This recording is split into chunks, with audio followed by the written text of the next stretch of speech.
संत चोखोबा या मानवाला वरवर बघून आणि त्याच्यामध्ये भुलून आणि आपल्या आयुष्याच्या दिशा बदलणारा या मनुष्याला की तो अज्ञानामुळं हा केवळ वरवरच्या रंगाला बघून आणि तो आपल्या जीवनाची दिशा बदलत असतो. तो भुलत असतो की मी कुठल्या दिशेने मी चाललेलो आहे.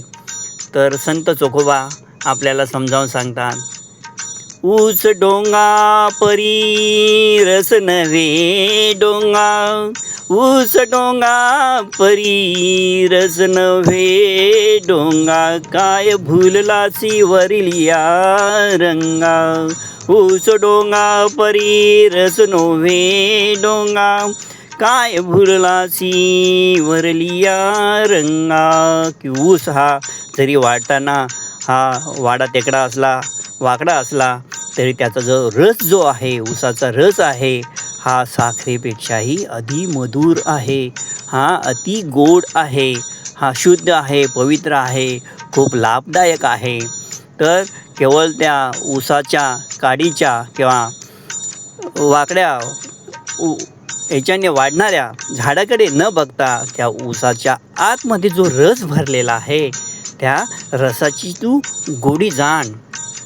पुढे म्हणतात चोखोबा, कमान डोंगी परी तीर नव्हे डोंगा, कमान डोंगी परी तीर नव्हे डोंगा, काय भुललासी वरिलिया रंगा.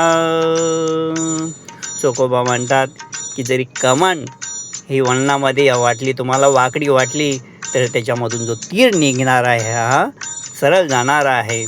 म्हणून वरवर केवळ बघू नको. नदी डोंगे परी जल नव्हे डोंगे, नदी डोंगी परी जल नव्हे डोंगे, काय भुललासी वरिलिया रंगे. की चोखोबा इथे म्हणतात की नदी जरी डोंगी असली, ती जरी वाकडी टेकडी जरी वळणामध्ये जात असली, तर त्याचं जे पाणी जे आहे, हे पाण्याची वरची जी पातळी तुम्ही बघितली ते एका लेवलमध्येच असणार, ती संत असणार. हे जळ डोंगे नाही आहे, हे जळ वाकडं तिकडं नाही आहे. चोखा डोंगा परी भाव नव्हे डोंगा. चोखोबा म्हणतात की चोखा डोंगा, परंतु चोखोबाचा भाव ज्याप्रमाणे ते ऊस वाकडा होता पण त्याचा रस गोड होता, त्या पद्धतीने हा चोखा आहे. चोखोबा म्हणतात की चोखा डोंगा परी भाव नव्हे डोंगा. की जो चोखोबांचा जो भाव आहे ईश्वराचा, ह्या देवावरचा ईश्वर भक्तीमध्ये, तो हा खूप पवित्र आहे. त्या ऊसाप्रमाणे हा आहे.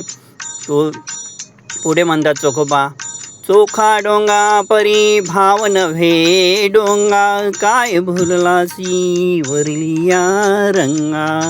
म्हणून चोखोबा म्हणतात या मनुष्याला की केवळ बाहेरच्या रंगामध्ये तू भुलू नको, तर तू बुद्धी, तू ज्ञान, तू हृदयामधून विचार करून ह्या ज्ञानाने आणि ते वरवरच्या रंगामध्ये तू भुलून आणि तुझ्या जीवनाची दिशा बदलून आणि दशा चुकीची करून घेऊ नको.